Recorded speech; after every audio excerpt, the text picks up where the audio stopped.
Hey guys, this is how to create free animated infographics in Canva.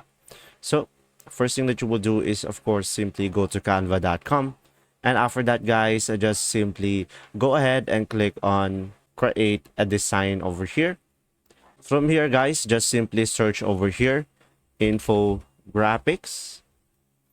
And as you can see, you will have an option over here. So click on this.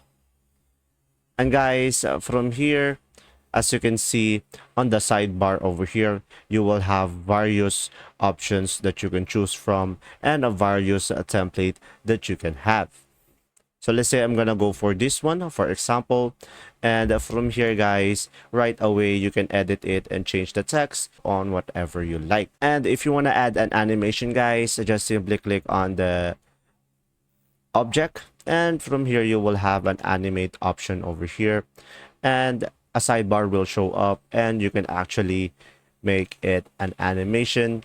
And from here you will have various options, guys. So just simply click on the object and animate it over here, and just simply go ahead and create an animation. So guys, you can also do this on text, and there you go. Just simply add the animations on every element. And if this video was helpful, please like and subscribe. And thanks for watching. See ya.